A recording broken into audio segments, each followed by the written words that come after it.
So my last video was the best credit cards for fair credit, and they were, but they tended to be more for people on the lower end of fair credit, somewhere between bad and fair. Today's video is going to be for people between fair and good credit. The reason you should be watching this video is if you have between fair and good credit, you can get approved for some of the cards I am talking about today, but it is a little trickier to do that, and I'm going to give you advice, some tips on how to strengthen your chances of getting approved for these cards. So I'm not guaranteeing you that you will get approved, but I am sure by the end of this video you'll have a much better chance if you just follow my advice, because I have been in this situation and I was able to get many of these cards I'll be talking about today. And if you go through the history of my channel back a couple of years, you can hear me talking about these credit card offers and exactly how I was able to get approved for it. And so it demonstrates I have firsthand knowledge on this. And back then, I did not really have a good credit score, but still I got these cards. So this is how I would do it.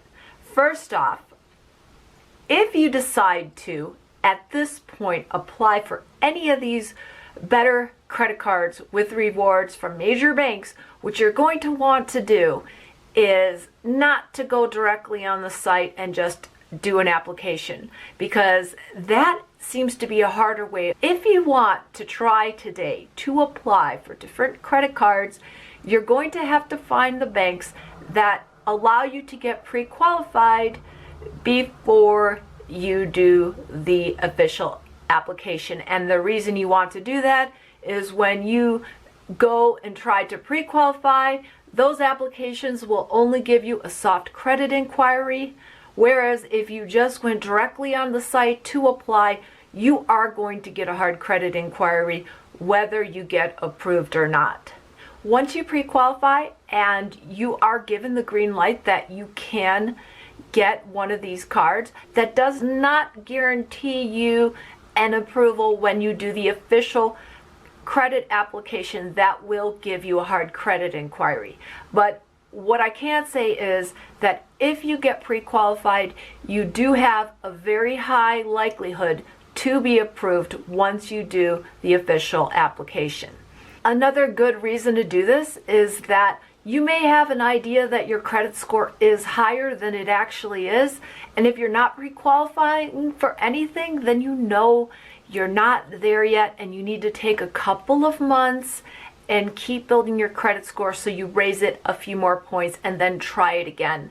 So this is a good way for you to kind of sense where your credit score is right now. These are some common major banks that allow you to first pre-qualify before applying. That would be American Express, Discover, Citi, Capital One, Bank of America, and Wells Fargo. So if you're taking a more calm approach to this and you're just holding onto the credit cards you have, making on-time payments, raising your credit score, this is another strategy you can use. You can wait for a major credit card company to send you an invitation offer. You'll know when your credit score starts to increase is when you start to get invitation offers in the mail. And at first, the invitation offers are not that good. You're going to get credit card offers like Credit One.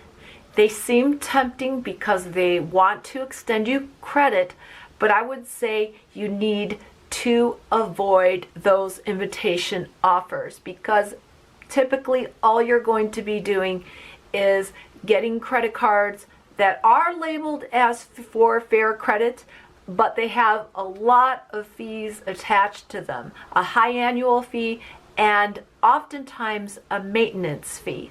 So that's what's going to happen. You're going to get credit offers from banks like those, and you just don't want to do anything. Ignore all those offers. And this happened to me. I went months, probably 3 months, with these offers that were high fee fair credit offers. That's the only thing I was getting in the mail. until one day the offers started to get better. So one of the invitation offers I received in the mail was for the Discover It card with 5% cashback categories. I always wanted this card, so when I received the invitation and Discover was inviting me to become a customer, I filled it out and I got approved for this card. So invitation pre-approval offers through the mail are a pretty good indication that you do get approved for these offers. I still have this card today. It's one of my most favorite. And that was one I was really excited to get. The next thing that started to happen, and it was about for 2 months, I started to get an insane amount of Citi pre-approval offers in the mail. I know I at least got 10 letters in the mail, probably more than that. And I didn't take advantage of any of those offers because I was waiting for the letter for the Citi Double Cash to come in. And it was not coming in, but eventually towards the end, the Citi Double Cash invitation letter came in the mail and I applied for it. I put in my invitation code that you get on the letter, and sure enough, I got approved for the Citi Double Cash. Very exciting for me. I still have that card too. So you can also see a trend here. The cards I ended up applying for were ones that I always wanted and I had a goal of getting. So I just let the banks come to me, and that worked out perfectly. I also received generous credit lines for all the cards that I applied in this way. So sometimes you have to let the banks come to you. So if you like this video so far, hit that like button, and if you want to be notified when my new videos come out, be sure to hit subscribe and the bell notification. So I know a lot of my viewers, I see it in the comments, the card they are very interested in getting all the time is the Amazon Chase Visa card, and I ended up getting it too when I didn't have the best credit. And the way I did that, I just didn't go directly and apply for it. Instead, what happened was one day when I was just buying some things on Amazon, at the checkout, they invited me to apply for this offer. I did apply and I did get approved. I got a $2,000 credit limit. Now, the thing about this is, if my credit score wasn't high enough, strong enough, I would have been denied, and you get a credit inquiry. So with the Chase Amazon Visa, you kind of want to be sure your credit score is increasing and pretty healthy before you apply for it, because you're not going to be able to pre-qualify for this one. I have 2 bonus cards for you. These are 2 cards that are known for easier credit approval when you have a fair to good credit range, and those are the Apple Card and the PayPal Mastercard, the Cashback card. Now, the Apple Card you can go ahead and try to apply and get approved for, and it is fairly easy for many people to get approved for this offer.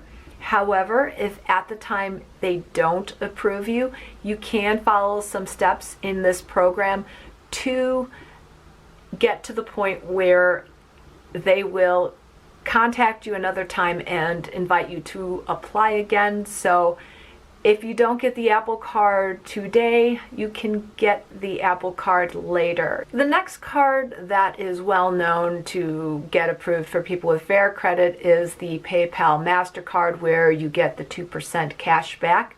What I like about that particular card, it tends to be easier to get than the Citi Double Cash. I did do a review on both the Citi Double Cash and the PayPal Mastercard. You can take a look at it.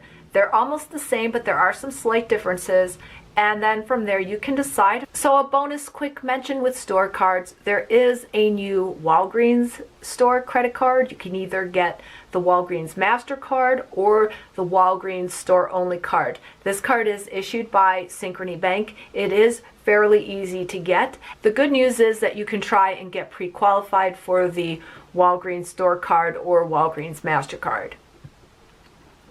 I even have another bonus store card offer, and that is the Best Buy Visa card issued by Citi.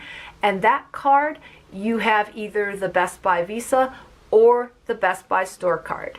So I know that I didn't have the best credit, and I got approved with a $2,000 credit line for the Best Buy Visa.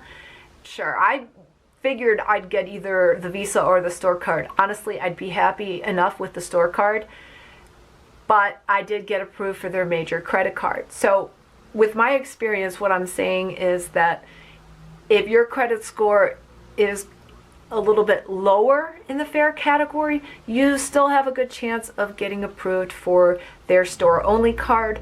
You have to also be careful that when you apply, you will get a hard credit inquiry because you are applying at the store, and then you take that risk. So, do you know any credit card offers that have easy credit approval for people with fair credit that I haven't talked about in this video? Then leave them in the comments below, plus any tips to help get approved. So I feel I gave you a good start in finding credit card offers that you can actually get approved for when you have a higher fair credit score. If you still have a lower fair credit score, make sure you check out this video here. It's going to help you find great offers to build up your credit score. Other than that, if you'd like this video, I'd appreciate it so much if you could hit that like button and subscribe if you'd like to see my future videos. Thank you so much, and until next time.